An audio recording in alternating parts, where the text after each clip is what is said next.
Hi everybody, my name is Ben Wrixon. I've been working as the editor-in-chief of Volume 150 this year. In Volume 149, I worked as the senior arts editor, and in Volume 148 before that, I was the opinions editor. Hi everybody, my name is Julia Harmsworth, and I'm the managing editor of Volume 150, and I was a newsie, so an assistant news editor. When I think about Volume 150 in comparison to the last couple of years of the journal, this felt like the first fully in-person year in a long time. This was the first year in a long time that we've had in-person editorial boards, and I think that was really fun because it was every week it was a reason for the whole staff to get together and talk and be in the same room, and I thought that was really fun, and I think that really helped kind of foster this strong sense of community that we had. The journal can be a really tough job for a lot of people on staff, and I think overall it was a fun year. And yeah, I was not in the journal last year, so my last experience of being on staff at the journal was 100% Zoom. So this has just been so much better. I was so happy during our first editorial board meeting when everyone was in the room on the couches. I just looked at all their faces. I'm just so happy that they were there. It's been so fun. I love press days. I love being here late with everybody. I feel like this year a lot of people stay very late and everyone's just hanging out. Yeah, no, it's been a fun place to lose your mind at 2 in the morning. On a Thursday press day, just watching everything come together. It really does kind of feel like just like a place, a special little place on campus that there's really nothing like it. Things in it. And it's been really great having so many people in here throughout the year. And we found a gong this year. Oh, yes. So now we can hit it with a stick when we finish things. So Yeah. That's been a joy. Yeah, essentially every time someone finishes their section at the end of a press day, right? They've online uploaded their stories, we tell them they have to bang the gong. We put out so much good content this year, and I'm going to say that shamelessly and arrogantly because our staff's awesome. And I think that our sports team put out some really awesome sports content this year, but also some kind of sports content that crossed the line between sports and features. Some more long form journalism that really checked in with who are these athletes, who are our coaches as people. And I thought that was really awesome to see, going beyond the box scores. And then I think too, just kind of on the news side of things, it's always exciting when you get to be the team who breaks the news. Like I said, being that first point of contact when we get to break the story, whether it's good news or bad news, I do think that is exciting.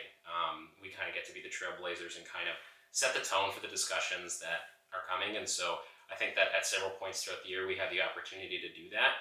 And while it comes with a lot of responsibility, I think that that's a really rewarding experience. I also think one of my favorite stories that came out this year was the art story about golden words, which Sam and Rita from the art section wrote. It was an artistic review of golden words, which was just so hilarious, and had us make a really funny cover for the issue as well. So I love that story. One of my favorite parts of the paper is the postscripts under the lifestyle section.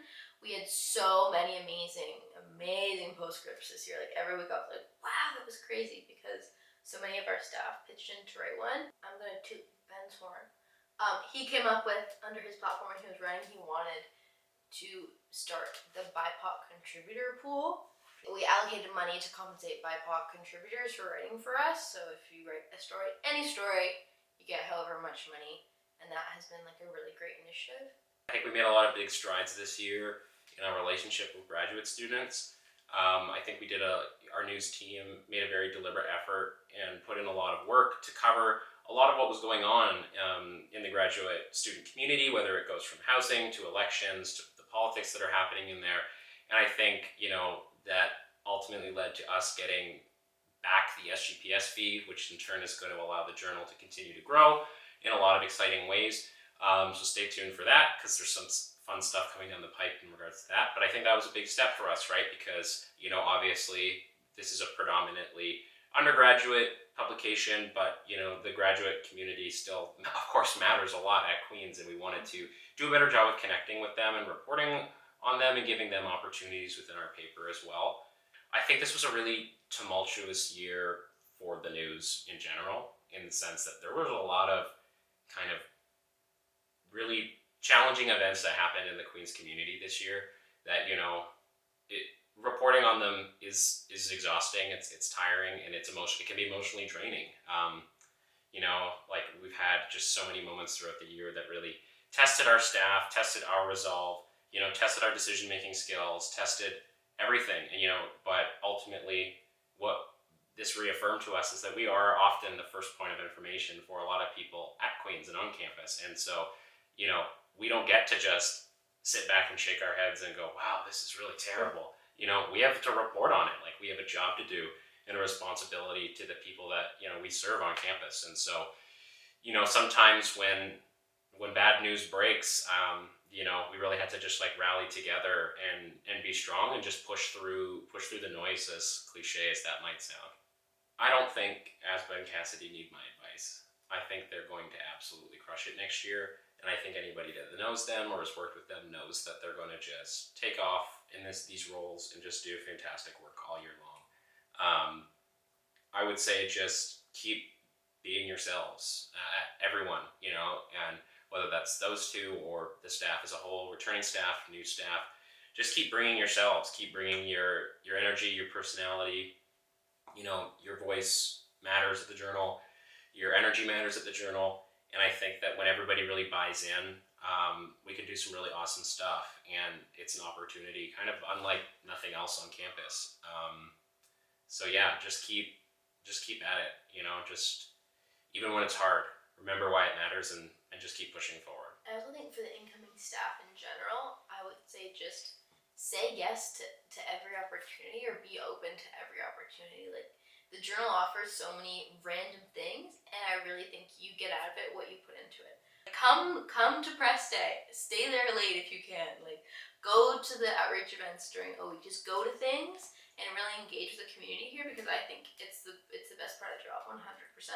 Also, like, advice for Aspen and Cassie is like, this is like cringe, but like, lean on each other, because it's hard. It's hard, and there are two of you for a reason, and never feel like one of you has to, I don't know, like, bear the burden of the job or bear anything by yourself. Like, there's another person for a reason. I have one final piece of advice that's very important. Keep the war against golden words going. They can never win. The war will never end. Remember, recycling bin for a reason.